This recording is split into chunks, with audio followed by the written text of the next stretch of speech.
Hello and welcome to another video here on AV Forums. I'm Phil Hinton, the site editor, and in this video we're going to take you through the best picture settings out of the box for Panasonic's OLED TVs in 2023. The settings we're about to show you are present on all of the 2023 OLED TVs, and you should get the same results by using these settings on every single model, including the MZ980, the MZ1500 and the MZ2000. So what we're going to do is we're going to do SDR, HDR and Dolby Vision settings. You will need SDR content, so that's any HD or SD content that you can find via a TV tuner or Blu-ray disc or DVD or whatever. It's any content that's not HDR. You want to play that on the TV, and then when we press the menu button we get the same menus on screen that you see here.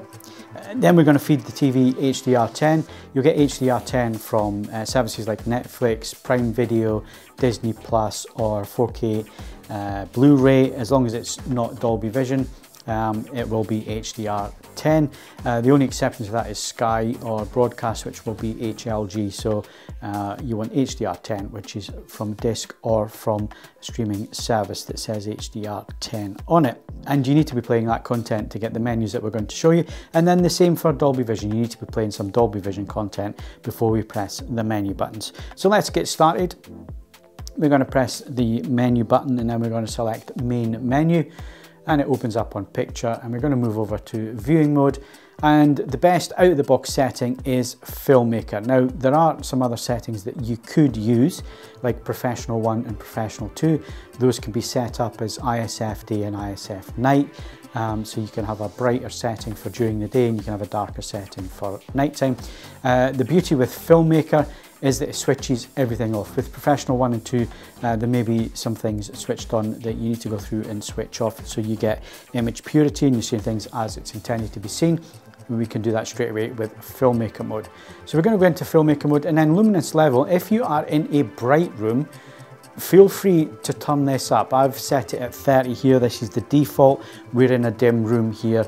If you're in a brighter room, then you can obviously adjust luminance level until it's bright enough for you in your viewing environment if you've got a much brighter room. We're in a dim room, we're going to leave it at 30. And we're not going to touch anything else in here apart from ambient sensor settings. Out of the box, these are set on. And again, if you're in a darker room, you could leave these switched on. During the day, you could leave them switched on just because the room's brighter. There's more ambient light in the room, so it will adjust in terms of what is happening in your environment. It uses a sensor, a light sensor, that picks up what the environment's like in terms of light and so on, and it'll adjust the white balance and the brightness and try and keep the creator's intent. If you're in a dark room, you can of course go into these and we can switch them off. Next, we're going to go down and just check that none of the noise reduction or remaster is set to on. We don't need to adjust dark visibility enhancer.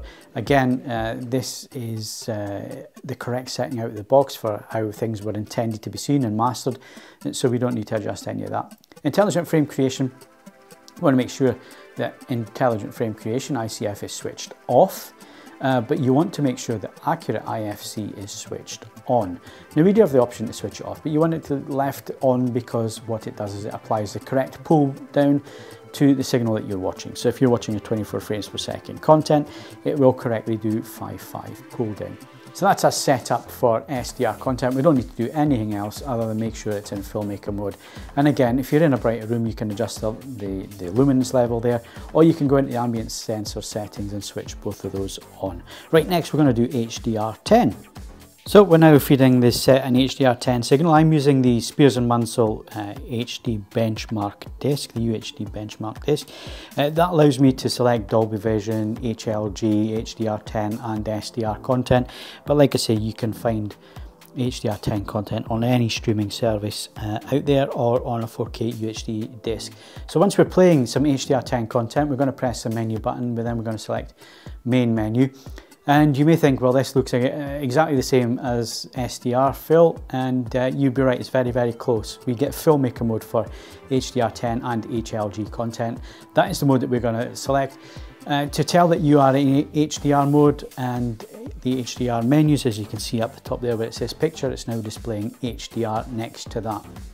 So we're going to select Filmmaker Mode. Luminance level is all the way up to 100 because we are now in HDR. And then we're just going to come down, and again, ambient sensor settings. If you are in a brighter room, you can of course switch these to on. We're in a dark room at the moment, but if you're in a brighter room, you can use those settings to brighten up the image and retain the creator's intent, which is the whole point of what we're showing you here. We're then going to check that none of the noise reduction or remaster settings there have been switched on. And again, intelligent frame creation, we want to make sure that IFC or intelligent frame creation is switched off, but accurate IFC is left on, so it can correctly get the correct pull down for what we are watching. And again, that is it. That's everything that we need to do. There's nothing else that we need to change to watch content on a Panasonic OLED TV in 2023 as it was mastered and intended to be seen. Finally, we're going to do Dolby Vision, so just hang on and we'll do that next. And now finally I'm sending the TV a Dolby Vision signal. Again, I'm using the Spears & Mansell UHD benchmark disc, but you can find Dolby Vision content on Netflix or Disney Plus, other services like that. And of course, 4K UHD Blu-ray, if it's got Dolby Vision on there, send it that signal. I've paused the content. You can pause the content or you can just keep it running, because all we need is that content running on the TV, so it switches into Dolby Vision mode. We're then going to press menu, then main menu, and we're going to move up to picture mode, and out of the box this defaults to Dolby Vision IQ.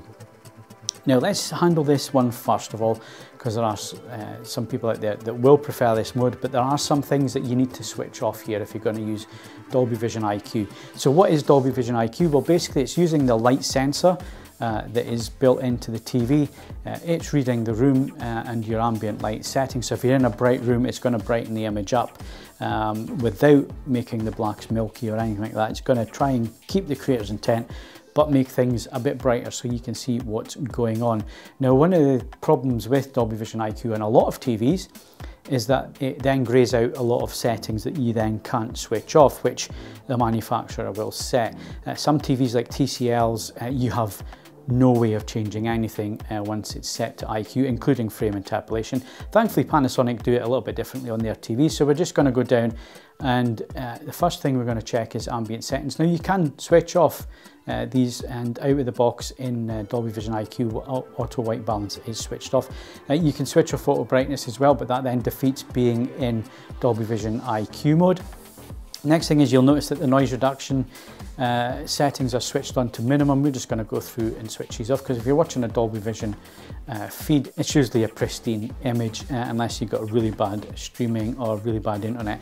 Then intelligent frame creation, this is where on a lot of TVs it's grayed out because it will switch on the interpolation, and we don't want that. So if you go into minimum and just switch that off there, and now you see the accurate IFC, we can adjust that. We're going to leave it on because that adds the correct pull down to the content, especially 24 frames per second film content.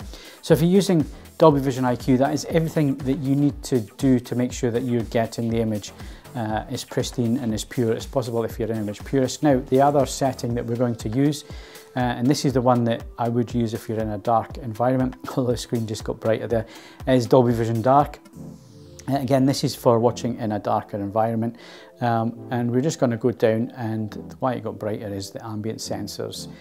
These are switched off, and because we're in a brighter environment, and because we're in a dark environment, it looked a lot brighter because the ambient sensor that we're using in Dolby Vision IQ had obviously made the image dimmer because we're in a dimmer room. So anyway, these are switched off by default in Dolby Vision Dark. Basically, Dolby Vision Dark is Filmmaker Mode for Dolby Vision, and again, everything else here should be switched off. IFC, accurate IFC on, everything else switched off exactly the way we want it, and that's it. That's all you need to do. So if you want the easy route is Dolby Vision Dark. You want to select that if you're in a darker, dimmer viewing environment, you want to watch films properly. If you're in a brighter environment, go to Dolby Vision IQ. It has the light sensors, so it will take into account what your environment is like and adjust the picture brightness accordingly without damaging the creator's intent in any major way. And those are the settings for Panasonic OLED TVs in 2023. So any of the models in the lineup that have the Filmmaker Mode and Dolby Vision, which is all of them from the MZ980, 1500 and 2000, those are the TVs that this video is intended for. If you found this video useful, then please do give it a like and come back to AV Forums for more of our review videos and settings videos. We'll see you again very soon. Thanks for watching.